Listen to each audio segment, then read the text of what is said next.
Hello, BookTube. This is a Q&A. Um, we, I posted that I'd answer questions sort of in celebration of 500 subscribers, which I thank you for. It's very exciting for me. So this is part two. The list went on. I was getting a little long-winded, I think, in the last video. So the next question is from Laura Rodriguez. Congrats, Mark. Thank you. What are some of the things you most love about living, working, and raising your family in your beloved, beautiful state of Vermont? Well, I do love it, and I love New England. Um, and I love other parts of the country. I lived for quite a few years in Florida because of my work um, down in the Fort Myers, Naples area. It's where I met my wife. Um, I've lived in New Mexico, is where I was an undergrad. Absolutely love it. Lived in Albuquerque, loved it. Loved the food. I've lived in the Pacific Northwest in Washington State, and so I've lived a lot of different places. In each place, I've found things that I've really enjoyed and that I value. Vermont's where I was born. It's where my ancestors have lived for centuries, and so I have a lot of connections. I'm a place person. I have a strong sense of place. Um, so yeah, I love it because it's just sort of ingrained. I love Maine for the same reason. I grew up half my life in Maine too. It was always back and forth with my family, which is again, like I say, not unusual here. I like raising my family here. My children, none of whom were born here. I like the schools. I like everything's on a small scale here, and so it's easy to interact. Huge populations, so you can become more. I guess maybe other places you can, but here it seems like it's easy for me to have have a role in the community. And working because of my work, I get to know community members. I don't live in the town where I work; it's a couple towns over, but I get to interact with people in that town and somewhat here um, on a constant basis. So you become involved with the local community. So I love that. I love that, and I just like being able to drive most of the year and not in the wintertime. I'm not a big fan. The older I get, the less of a fan I am of winter roads. But driving, enjoying the countryside on my way to work. I have a very rural drive to work and a very rural drive home. So I enjoy it. So, and let me see here. So I read, congratulations, thank you. Sabrina Hawk, what's your favorite fiction set in New England? Love the novels of Kenneth Roberts. He would do like American Revolutionary War historical fiction or French and Indian War historical fiction. I like Howard Frank Mosher, um, Northeast Kingdom of Vermont type stuff. Boy, yeah, there's a lot of fiction set in New England that I really enjoy. I would say those two probably at the top of the list. Okay. Catalyst reads, congrats, Mark. Thank you. Oh, okay, he also has a question. What was your favorite Red Sox and/or Celtics moment you saw in person or watched on TV as a child? You notice he didn't ask me about the Patriots, but we'll leave that alone. It's a good question. Um, I grew up in a town where we had a huge baseball tradition, and one of the people connected to my family was Carlton Fisk, the Hall of Fame catcher for the Red Sox. So when I was a little boy, my dad would bring me down to see Carlton Fisk. We called him Pudge. we'd go down to see Pudge while he was in minor league baseball. And when, at the time, it was in a place called Pittsfield, Mass. So I remember sitting in the dugout with him. He invited me in, and I was a pretty teeny guy. And I remember him hitting a home run in that game, and I was over the moon. It was awesome. And then for professional moments, of course, it would have to be 1975, sixth game of the World Series, when he did his famous home run to win the game. And the ball was really close to the foul pole, and you see him jumping and trying to direct the flight of the baseball. So it was a great, great excitement, even though we lost that World Series. But we were there. My dad always says, if you're in the postseason, you had a good year. If you're not, oh well. But so that would be it. And then Celtics moment. When I was a boy, the Celtics were always winning. So it was. I am a fan of the Celtics, but I don't watch as much basketball. Baseball is my number one sport for me. Dane reads, hello Dane. Of all the shelves on your bookshelves tours, if you could only keep one shelf, which one would you keep and why? Wow. I've lost a library that was bigger than the library I have now. And you never forget something like that. And some of those books I'll never replace. So I know what it's like to lose books.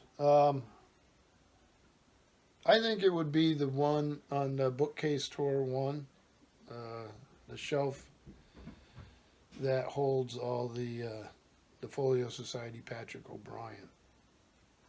And number one, because I love those books and those editions. But number two, because it was a gift from my wife, and it took us several years to collect them. So, yeah, those would be the ones.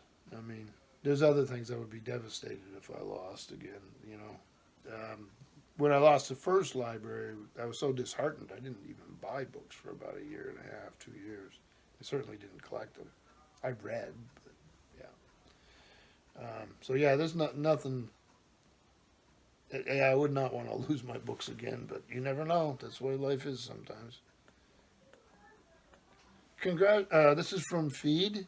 Congratulations on 500. Thank you. A few questions. Do you annotate books? If so, could you show your annotations and explain your annotation system? I do annotate books, or I did. When I was a grad student or an undergrad, I annotated books. And I remember reading somewhere in one of George Steiner's books, he said his definition of an intellectual was somebody who reads with a pencil. So, for me, I always annotate with a pencil, and a pretty sharp pencil, so I don't damage the book. I did grab an example. So here is Isaiah Berlin, The Proper Study of Mankind, an anthology of essays. And it's Farrar, Straus and Giroux, New York. And this thing came out in 1997. And it's edited by Henry Hardy, who you'll see does a lot of the Isaiah Berlin stuff, and Roger Hoshier. So I must have been using this for some paper or something. So I don't know if you can really see. They're pencil annotations. And let's see what I did here. I put a little star on this one. I also make an arrow to the footnote because the footnote was important to me. So one of the lines was, history would be an excellent thing if only it were true. And then on the other page, there's an underlined part. History, as it is normally written, usually represents political, public events as the most important, while spiritual, inner events are largely forgotten. Yet, prima facie, it is they, the inner events, that are the most real, the most immediate experience of human beings. They, and only they, are what life, in the last analysis, is made of.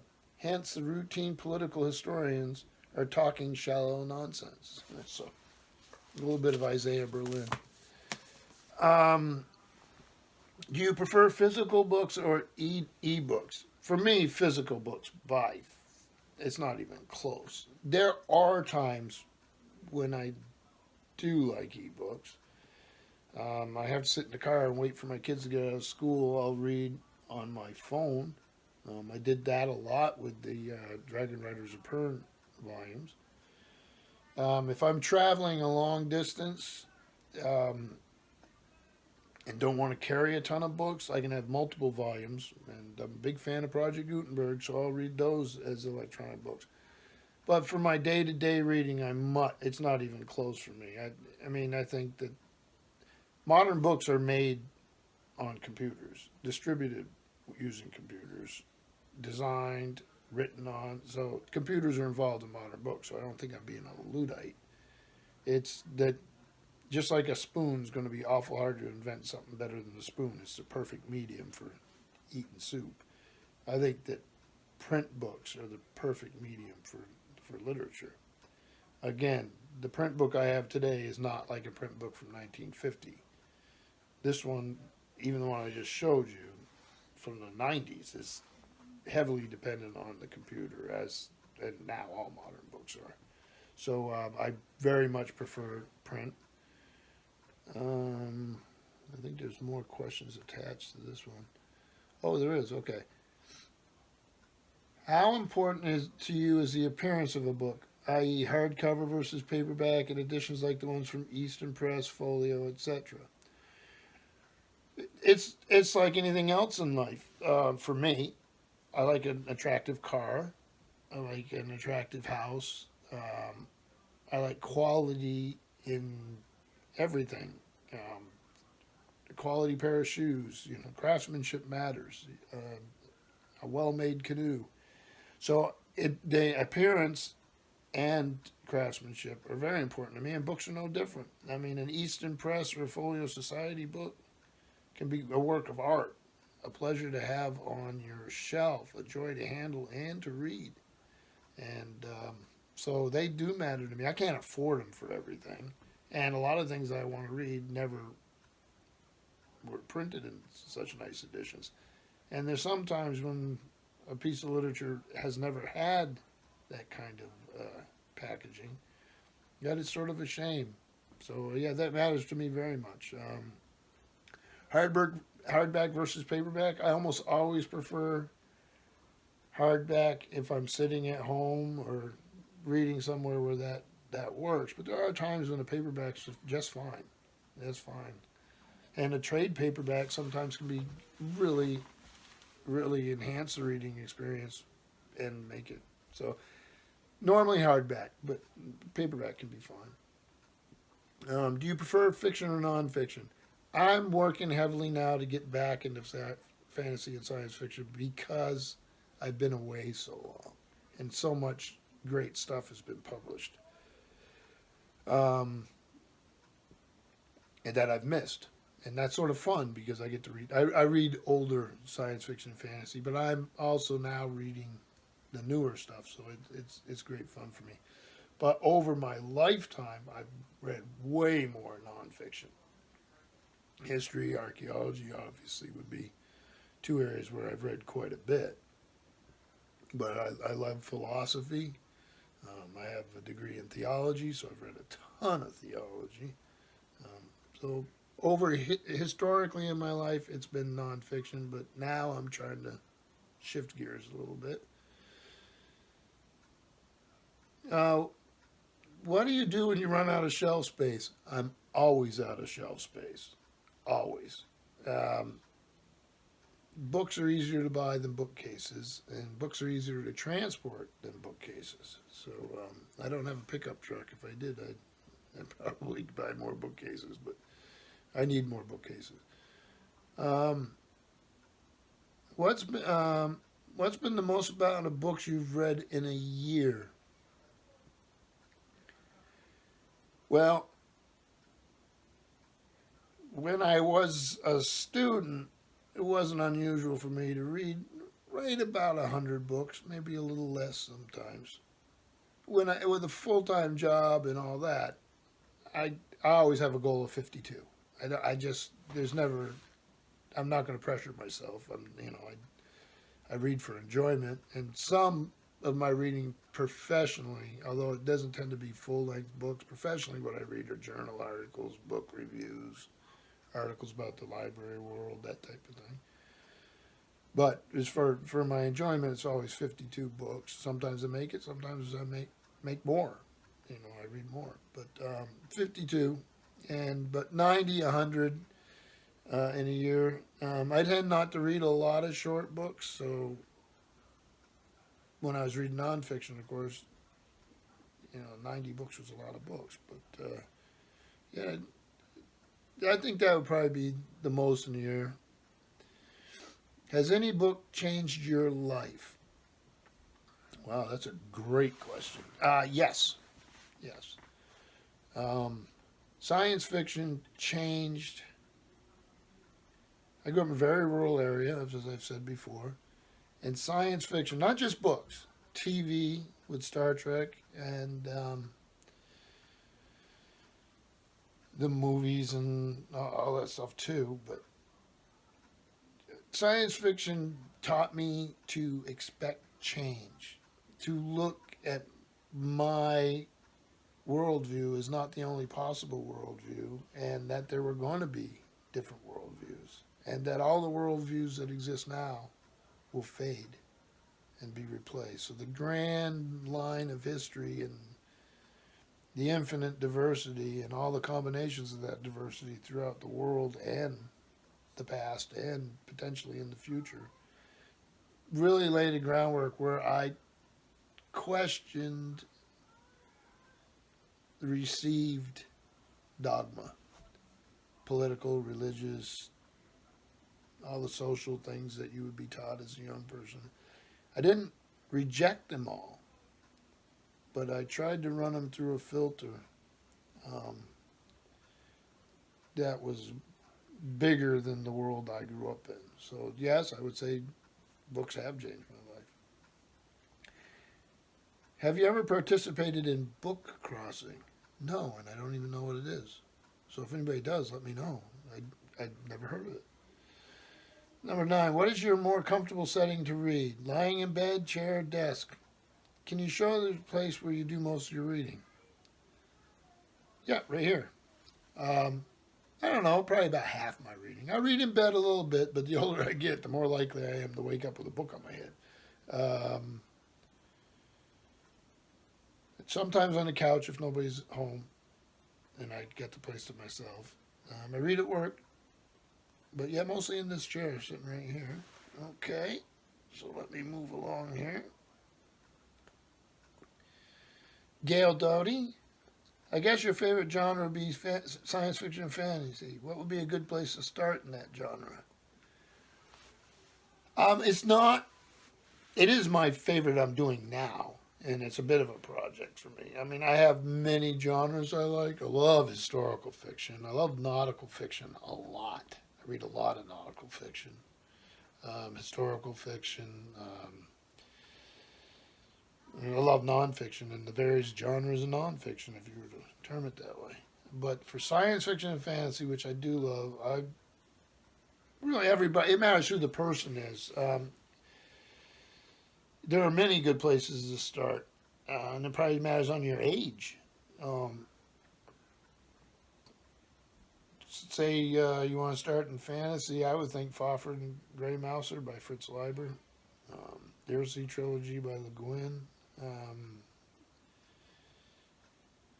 maybe the Belgariad by Eddings. Tolkien can be hit or miss if you start with it. It's a bit complex, but I know people who have started with Tolkien and it didn't work for them, but then they come to it later and enjoy it. Science fiction, you probably run into some of the same problems. If you have a humorous bent, maybe The Hitchhiker's Guide to the Galaxy.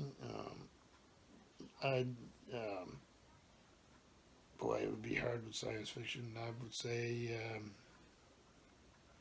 Lois McMaster Bujold, The Verkossagen, I think would be the safest way to go in for the science fiction, but you could probably come up with other examples. Next, Brittany Stein. Would you rather go back in time and meet your great-great-grandparents or forward to meet your great-great-grandkids? What a great question. I would go forward. I can do some research, and I got pictures of them hanging all over the place. So, yeah, I've got a pretty good idea of the life of my great-great-grandparents on all sides of the family tree. Most of them were dairy farmers and farmers of other kinds prior to that, which for most of us is true whether we know it or not. But they lived hard lives and worked hard. Doesn't mean they didn't live good lives, but they lived hard lives. And I've got an idea what that would be like. But my great great grandkids, what kind of world will they live in? We really don't know. Could be great. It could be horrible. It could be somewhere in between, which is most likely. I would want to see the future. I'd want to know. I'd want to, That's why I wake up every morning, because I wake up in the future. So I would, and the changes I've seen, just being my age, have been pretty radical. And imagine that tempo is just going to increase. So yeah, I'd love to see. That's a great question. What places have you traveled to? And where would you still like to go? I've been to, let me see, Canada and Mexico, most of the countries in the Caribbean. I've been to Gibraltar. I visited Italy, Spain.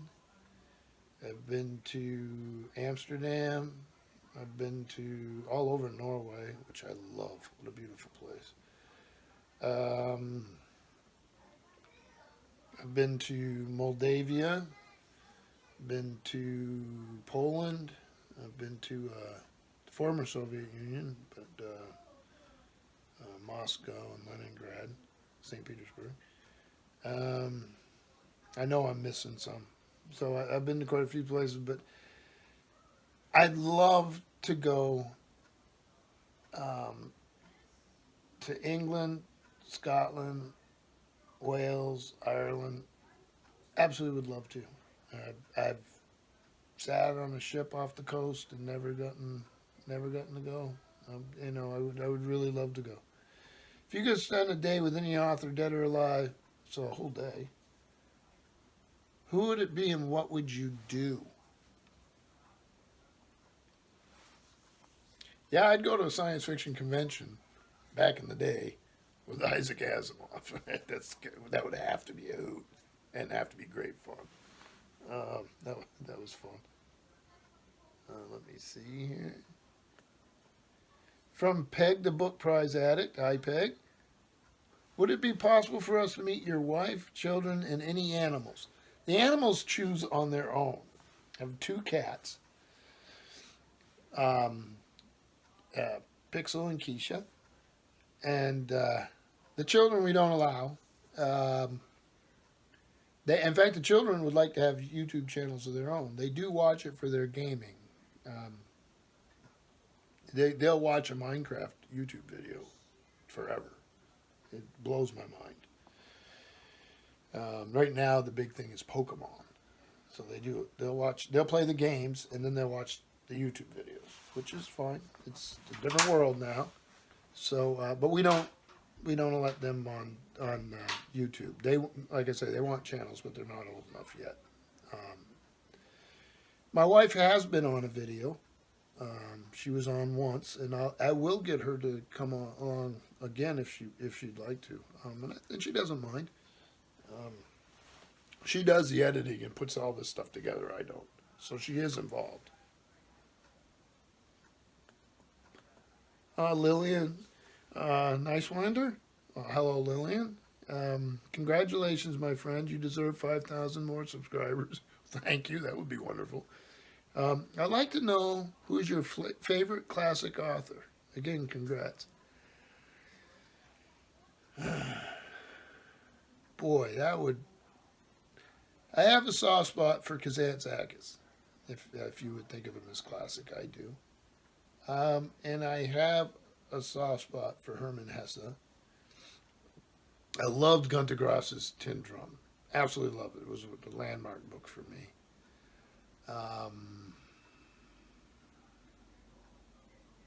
Yeah, I'd be one of them. And there's probably somebody that's real obvious, and I'm just not thinking of it right now. But yeah, those ones had big influence on me, and I really loved them. So yeah, I think that might be it. Steve Donahue, congratulations. My questions. In the time you've been living in that house, have you had any particularly sexy house guests?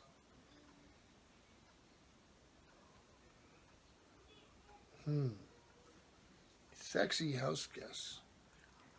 Huh. Oh yeah, Frida. Yep, we had one named Frida. So I think if I did this right, that was all the Q&A questions we received for the 500 subscribers. 2 20-minute plus videos, so I apologize, but I do thank you for the questions, and thank you, BookTube. Bye.